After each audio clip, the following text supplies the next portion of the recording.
over the last decade, while I've been at Oxford, the British and, of course, other armed forces have been engaged in Iraq and Afghanistan in protracted conflicts which have attracted a great deal of public attention.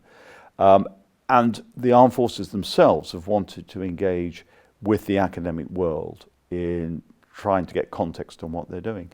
And I've been involved with that, and that's been one of the privileges of being in Oxford in that time.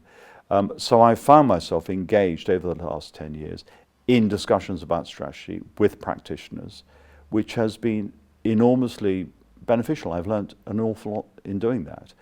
And I've reflected some of that as I've gone along, but I realized collectively that there were things that needed to be drawn together out of all this. And some of it's sort of impressionistic, some of it needs more fully forming. But it has been informed by all the military history I had done before 9/11, which then suddenly seemed to have a place in terms of public policy and what we were confronting today.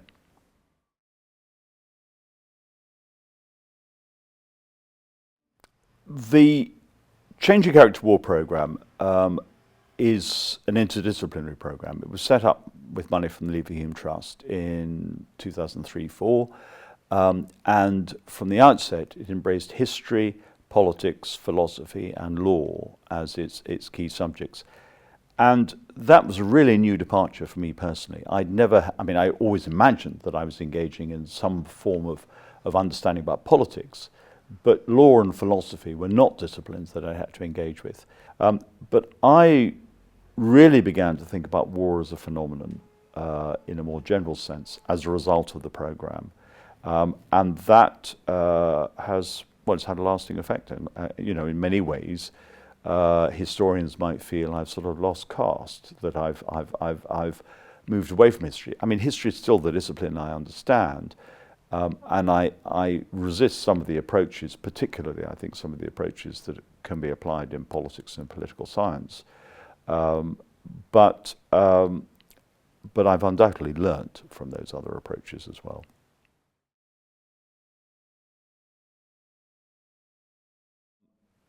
What's been striking to me over the last decade is how relatively unimportant terrorism has been in that equation. And that isn't to underestimate the significance of terrorism, but simply to say that I think terrorism gets the headlines when there isn't a war going on. That may seem perverse when we see terrorism as a substitute for war. But within the wars in Iraq and Afghanistan, terrorism is clearly present. Terrorism is being used by some of the fighters, but it is a method. It's not a substitute for war itself. And the effectiveness of its method depends on publicity. And if you give it less publicity, then it's probably less effective. And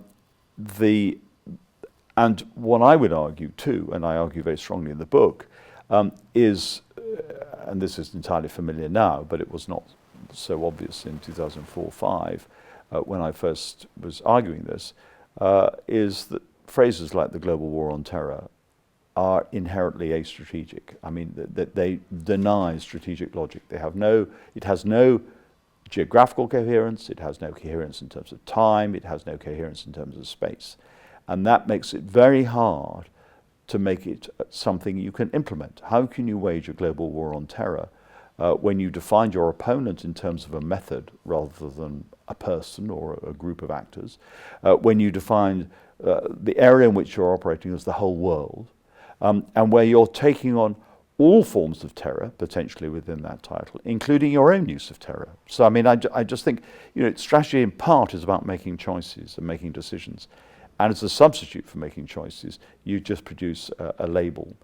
And the sad thing is that although, in many ways, to say that now in 2013 is to push at an open door, we actually haven't drawn back as much from the global war on terror as we imagine we have. And I think, under the Obama administration, that has become evident, that the things that were put in place before 2009 have not been stripped away by the American government, or for that matter by the British government, despite the fact that formally we have abandoned the global war on terror. It's still the notion of the global war on terror still provides a very powerful engine for much that is happening in terms of security more broadly defined.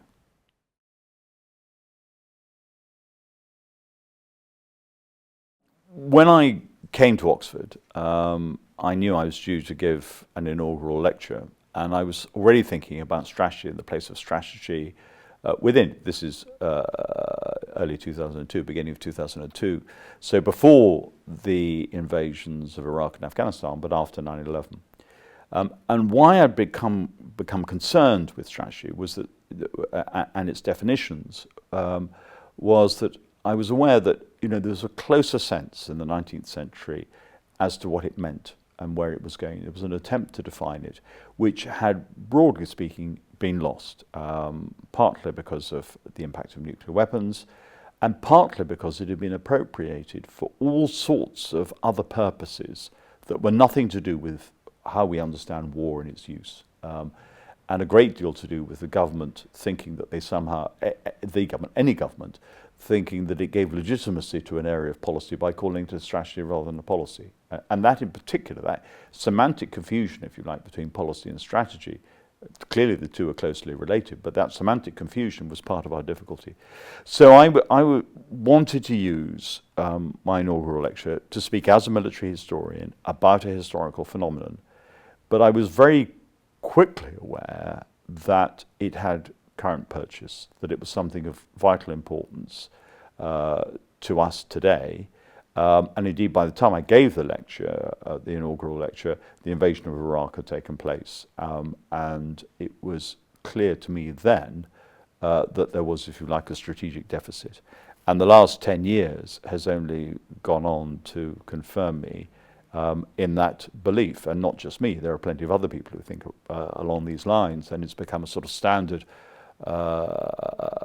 trope, if you like, that here in the United Kingdom, we don't do strategy very well. 4 parliamentary committees since 2010 have pointed to that fact.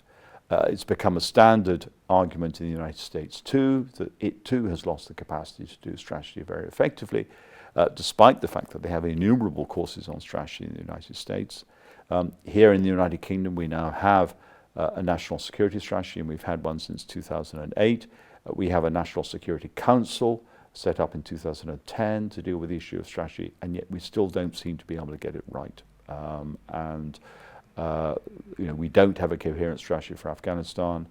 We don't have a coherent strategy for Syria, and that seems to me exactly what the parliamentary debate at the end of August 2013 was about. It wasn't about, do we go into Syria or don't we go into Syria?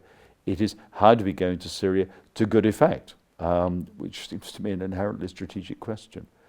So it's still a vitally important issue, but it's something that I come to from the perspective of history rather than from the perspective of other disciplines.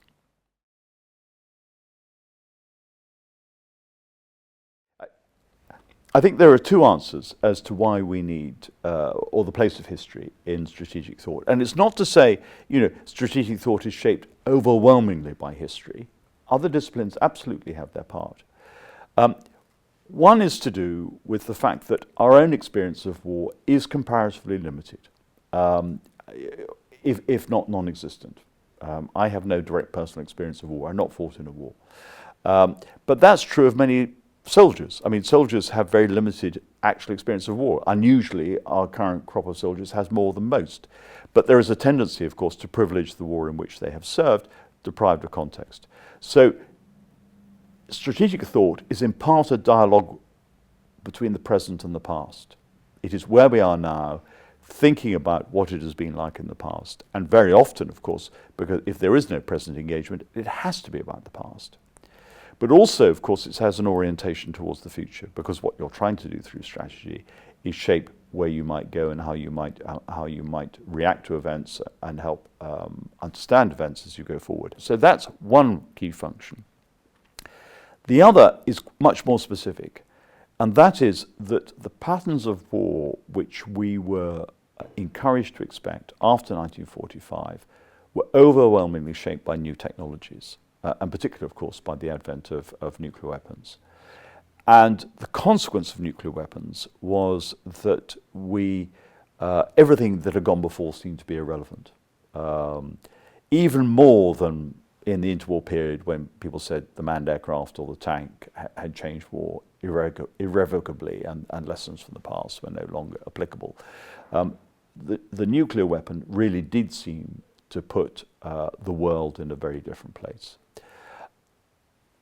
The actual experience of war since the end of the Cold War, of course, has not involved, thank goodness, the use of nuclear weapons. Has involved a great deal of guerrilla warfare, terrorism, insurgency and counterinsurgency. Those have been the prevailing patterns. Where actually new technologies, although not unimportant, have not necessarily been the only shaping influences. And where wars have been fought amidst cultures with a strong sense of their own past and where they have come from. I mean, nowhere is that more true than Afghanistan, for whom, you know, Alexander the Great, when you listen to something expressed in an oral tradition by an Afghan, might have been in Afghanistan the year before last rather than a couple of millennia ago, or nearly a couple of millennia ago. So the sense of proximity to the past is great. So history plays its part in shaping strategic thought.